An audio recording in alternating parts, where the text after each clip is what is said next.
Now available in paperback and e-readers, John Haynes' Illuminati, the man who rules the world, takes on the head of the global elite in this all-new action-packed John Haynes series adventure. Get your copy of John Haynes' Illuminati in paperback and e-readers at Amazon.com and online booksellers everywhere.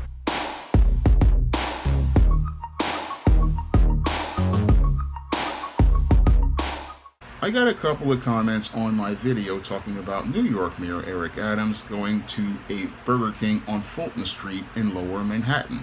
Now, Eric Adams decided to visit a Burger King on Fulton Street that was alleged to be an open-air dope market where individuals were sitting in this restaurant allegedly participating in criminal activity.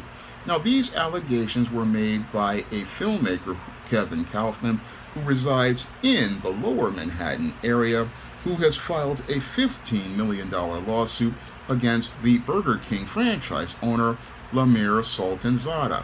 Now, according to Kevin Kaufman, he's upset about the quality of life in Lower Manhattan going into a state of decline at this Burger King, which is not too far from City Hall or the High School of Economics and Finance, which my cousin used to attend in the 90s.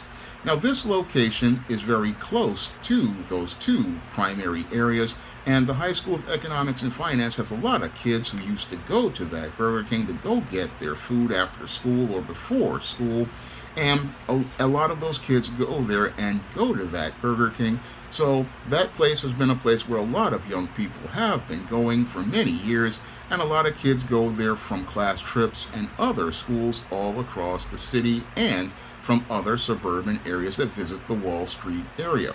So that Burger King is frequented by a lot of people. However, Kevin Kaufman wants to claim that there are a group of individuals destroying the quality of life by turning this Burger King into their space, where they stand inside of the doorway participating in the illegal activity of aggressive panhandling, using weed and drinking in public, and also allegedly brawling violently and using the store's dining area as a place to peddle their wares. This is what Kevin Kaufman claims in his civil lawsuit against the owner of the Burger King, and he says that because of this has led to a decline with the quality of life in that area of Lower Manhattan. Now, that area of Lower Manhattan is some of the most prestigious real estate here in New York City, and the quality of life there, from my own trip there a couple of months ago, was really in a really bad place compared to what that area was in the 1990s and the mid-2000s after 9/11. Now, this was again a place that was considered the highest of high-end real estate in Manhattan, and I've seen the place go into complete disrepair with many closed stores and a lot of these smoke shops all over the place, and it's a very rough area compared to what it was in the 1990s and the early 2000s. And I can understand to a point Kevin Kaufman's issue, but he basically comes across like a male Karen with this lawsuit as I see it. And I see him as a male Karen who's basically upset that his smooth world of Lower Manhattan is becoming rough, and is basically, while people are saying that he possibly is concerned, the whole thing is that the way he's going about things is not really constructive as related to deep improving the quality of life in this whole situation. Now, this Burger King owner, as I see it, can only do but so much. Now, as an owner, they can set policy to solve this problem, and they can set policy to solve the problem as related to the loitering by putting signs up saying that people only have 30 minutes to consume food that they have for a to-stay order, and then they have to leave. That's something that we do up here in the South Bronx at the McDonald's and the Burger Kings here. There are signs all over the place of the fast food restaurants here to deter loitering by telling people they only have 30 minutes to consume whatever they're eating and they have to leave. That is the policy a private business owner can do to improve the quality of life for their customers, and they can also work with the police department to be able to ensure that people wind up not loitering in front of the businesses, and they can also hire security to prevent people from loitering inside and outside of the store. That's what I see here in Parkchester at the Burger King on Metropolitan Avenue and many of the other restaurants that were around. What they would do is hire security and have security from the complex always make sure to be here to drive people away from standing outside of the business or loitering inside of the business. And that's how you can basically solve the problem of the open air alleged narcotics supermarket. You can solve the problem by the owner working with the police department and also hiring private security to ensure individuals do not loiter in the area and enforce the policy as related to people only having 30 minutes after receiving their orders to leave the area. Now, I know this may upset some tourists because some tourists may want to sit there for maybe an hour or so to just get their faculties together. But when you have a lot of high crime, what you have to do is try to make sure that everybody's safe by turning those tables over so that people are not thinking that this is a place where they can have a place to stay and believe that they have a place to stay to do whatever they want. Now, some viewers want to say that some individuals were racially profiled, and if that's the case, I'm sorry that that happened. But I understand what's happening here is due possibly to this male Karen, basically, again, trying to interfere in business that he should not really be getting involved with, because again, it's up to the owner to do the diligence of policing their business, and you don't need to file a lawsuit to do this. You can just go talk to the owner and ask them what they're going to do to improve the business, because this lawsuit basically looks to me like a frivolous one.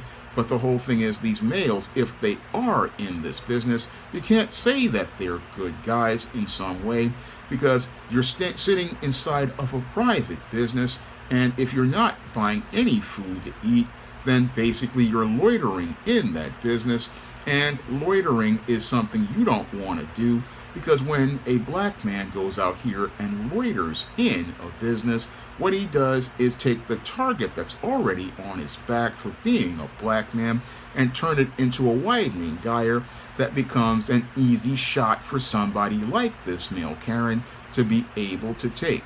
Now, this case is very different than the case of the brothers who were at the Starbucks. Now, the brothers at the Starbucks a couple of years ago, they were there to place and meet somebody and were ready to place an order. And if you're in a place and you're ready to meet somebody to place an order, that's a different story. But if you're coming to a place every day and you're just coming to somebody's business to just stand around, that's not something you want to do.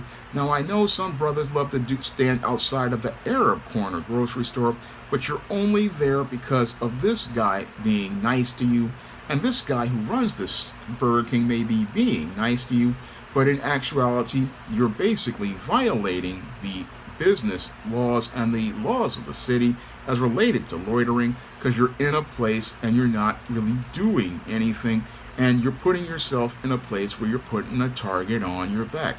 Now, if you want to go someplace and hang out, I suggest the brothers go take themselves to the library, because the library has a lot of amenities. The library has public Wi-Fi. The library has desks and chairs.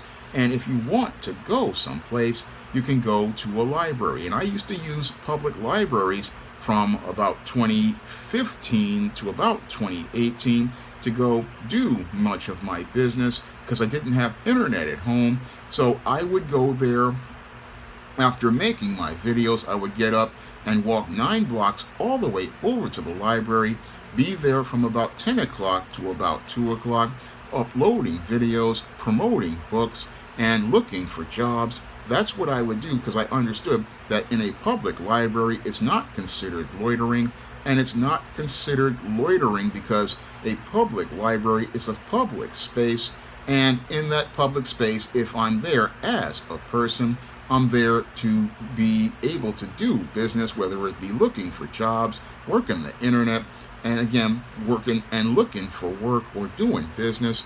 I mean, that's a place you can go where you won't get into trouble by going to somebody else's business and not doing any business that basically sets you up to get taken out. And that's what these young brothers didn't understand. And they didn't understand this because they didn't understand the man code. And that's one of the things that messes up a lot of brothers, is not understanding the unwritten social rules of being a man.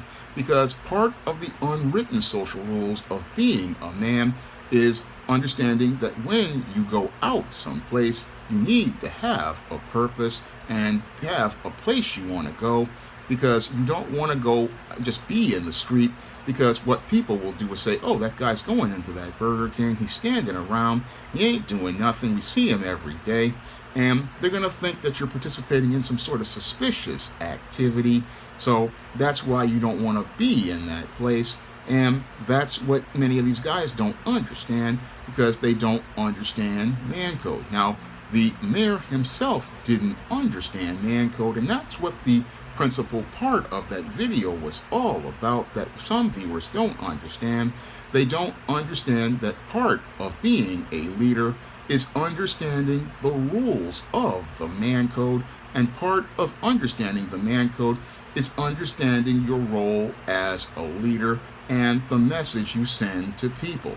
Now, as a leader of a publishing company, I understand that whenever I'm online, I am sending a message to people by the way I respond to them. And when I looked at Eric Adams and the way he reacted to the situation, this was not the proper response of a leader. Now, when it comes to a leader as related to a situation like this, when they have to understand the message that they send to people, and you have to understand that the message you send to people is more important as related to your actions than your words, because actions speak louder than your words, and your action by bringing your presence to a situation can signify strength or weakness. Now, when it comes to a situation, when it comes to a place like a Burger King a couple of blocks from the city hall where the official political business is done, a leader's response is to first send individuals to do an investigation before they go there themselves.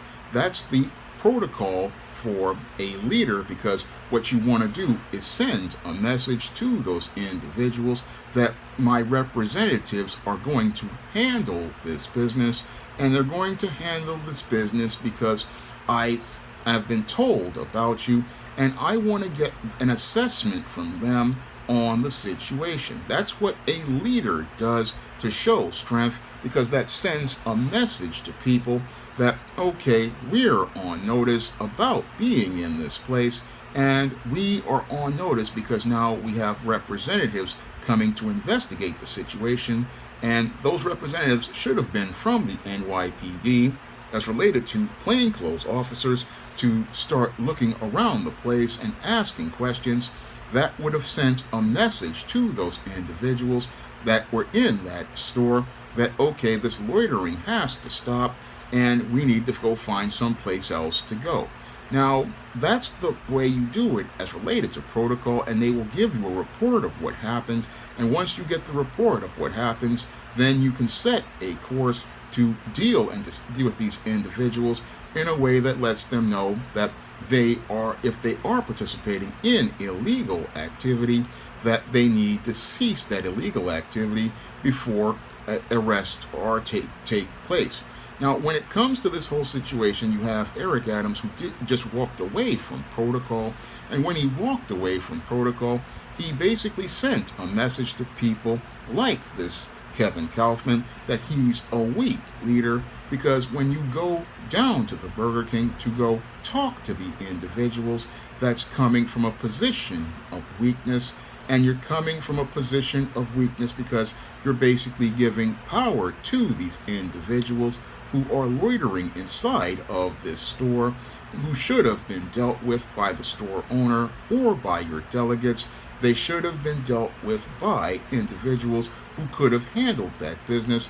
But you coming down really shows that they are not being able to, given the time, to handle the situation or solve the problem in an effective manner.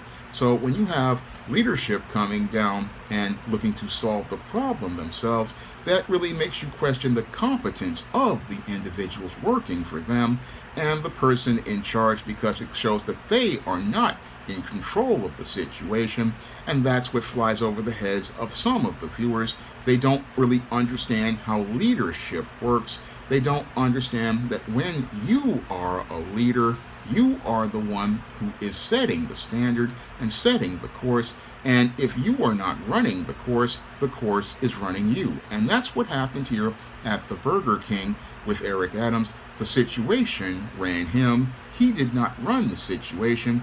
And he did not run the situation because he did not delegate these tasks to be solved. No, he let the people dictate and control the situation and then followed behind them. And as he followed behind these individuals at this Burger King, he then basically showed all of those individuals that he is not somebody who has real power, because he is allowing them to have power over him.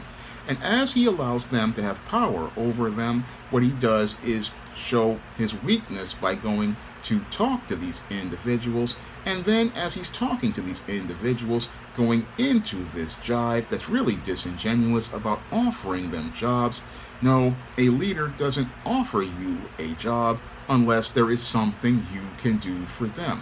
No, a leader, when they go and they're offering somebody employment, they understand that if this person is somebody who can be an asset, they allow them to be a part of their team. They just don't make an emotional reaction to say, hey, I want to offer you a job because you're loitering in a Burger King. No, that really shows weakness, because you're giving somebody something for actually just being irresponsible and reckless. Because if this person is inside of this store standing around, then they really are not showing you that they can be productive. Now, there are guys like me who are in a library looking to look for work and doing work. That's the person you offer a job, because they're showing you work ethic, not a guy who just is there for the sake of being there, because that person isn't clearly job ready. Because if you're standing in the Burger King and just doing nothing, then why don't you ask the people at the Burger King for a job application? Critical question that I have to ask for all those guys who say, oh, those are good guys. If you're good guys, you're going to be in the Burger King asking for an application, not standing in the store doing nothing at all. And again, when you understand the unwritten social rules of the man code, you can look at this whole situation from a panoramic perspective. And when you look at it from a panoramic perspective, you can see where all the sides are dysfunctional, and we clearly have no leadership, because leaders understand how to solve problems. And the way Eric Adams tried to solve this problem didn't really solve this problem, because if you have a Burger King near City Hall where people are just feeling like they can do whatever they please, then you have a real problem with leadership. And when you have strong leadership, the areas around City Hall would be like they were in the 90s and the 2000s, where nobody even dared think to come to that area to loiter. Nobody even dared to think to be standing outside and try to pull stuff, because, again, aggressive panhandling is considered illegal, and you can be arrested for aggressive panhandling, like standing outside of a store door and asking for change. That is the law here in New York City. And these kinds of policies, again, when they're enforced by strong leadership, let people know where the line is as related to boundaries. And again, strong leaders can set boundaries, and people respect those lines. And they respect those lines because they understand there will be consequence for actions, and they understand that the whole idea of you standing outside of a store, that's something that's not going to be tolerated, especially in a high-end area near Wall Street. I mean, you're not going to be standing around these kind of stores because you're going to have the owners having security, you're going to have the NYPD, you're going to have everybody shutting that down to ensure that the quality of life is of a high level. And again, when you have a mayor who has to go deal with a minor issue of people loitering in front of a store near City Hall, again, that shows you the failure of leadership, and it shows you the failure of leadership because, again, leaders know how to lead, leaders know how to think critically, leaders know how to delegate, and leaders know how to get accountability from their people. They don't have to believe that they have to go down to the level of a place of someone as related to an issue between a business owner and somebody else. No, they're going to let their people do their work because they trust their people to do their work, and they trust their people to be able to solve a small problem like this. That's what a leader would do. But when you have a leader who is somebody looking to follow and clout chase, this is how an issue like this gets so bad. And it gets bad because when you have somebody who cannot lead in a position of leadership, you get small issues that turn into chaotic ones that destroy the quality of life of one of New York's prime areas. Now, if you want to pick up some of my positive black fiction, like The Temptation of John Hayes, which shows you the example of black leadership, you can find that book on Amazon.com in paperback and Kindle format. You can also find The Temptation of John Hayes at other online booksellers like Google Play, Draft to Digital, Barnes & Noble, and you can also find it at other online booksellers like Barnes & Noble. And if you'd like to see me be able to make more videos, you can send a donation to the Patreon, the PayPal, or the Cash App by clicking the links in the description box. That's all I have to say for this video. You can comment, rate, and subscribe. Coming to paperback and e-readers, Isis Dark Incubus. The goddess next door gets enthralled in a romantic entanglement with an evil incubus in this all-new Isis series adventure. Pre-order your copy of Isis Dark Incubus at Amazon.com and other online booksellers everywhere.